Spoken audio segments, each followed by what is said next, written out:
নমস্কার, জয়গুরু। আমরা যারা পরম প্রেমময় শ্রী শ্রী ঠাকুর অনুকূলচন্দ্রের চরণাশ্রিত বা তার দীক্ষা গ্রহণ করেছি, আমরা নিজেদেরকে সৎসঙ্গী বলে পরিচয় দিই। আমাদের প্রথম ও প্রধান পরিচয় হলো আমরা সৎসঙ্গী। কিন্তু এখন প্রশ্ন হলো, এই সৎসঙ্গী বলতে কি বোঝায় বা ঠাকুর কি বলেছেন?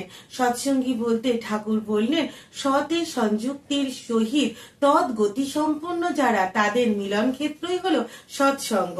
অর্থাৎ সৎ বলতে ঠাকুর এখানে ঈশ্বরকে বুঝিয়েছেন। ঈশ্বরের সাথে সংযুক্তির সহিত যারা জীবনকে বয়ে নিয়ে চলে, তাদের মিলন ক্ষেত্রই হলো সৎসঙ্গ। ঠাকুর বলতেন, সৎসঙ্গ হলো মানুষ তৈরির কারখানা।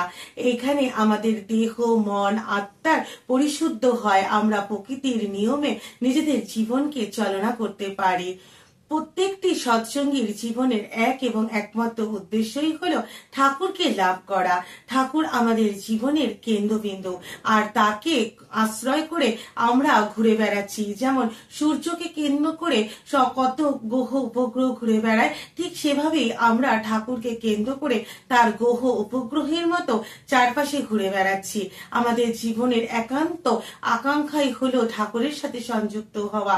এর জন্য আমাদের প্রয়োজন ঠাকুরের প্রতি ইষ্ট নিষ্ঠা, তার প্রতি ভরসা, তার প্রতি ভালোবাসা।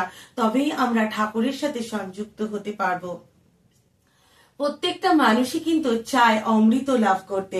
এখানে অমৃত বলতে জীবনের সুখ ও সমৃদ্ধিকে বোঝানো হয়েছে।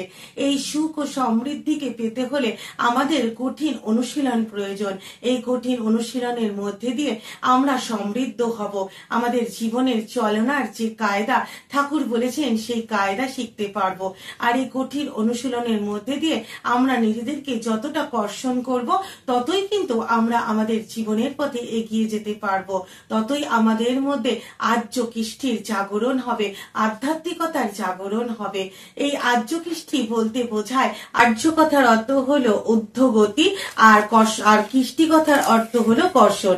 অর্থাৎ আর্য কথার অর্থ হলো যে আমরা যত বেশি নিজেদেরকে কর্ষণ করব, ততই কিন্তু আমাদের মধ্যে আধ্যাত্মিকতার জাগরণ ঘটবে, আর্য কৃষ্টির জাগরণ ঘটবে। তাই ঠাকুর বললেন, চৈতন্যে পার্থিবতার সফল ও সার্থক বিকলনে অবিদ্যমানতাকে অতিক্রম করে, অর্থাৎ মৃত্যু পার হয়ে অমৃতের শাশ্বত হয়ে চলা আর্য কৃষ্টির বৈশিষ্ট্যোচ্ছল অভিধর্ম। নমস্কার, জয় গুরু।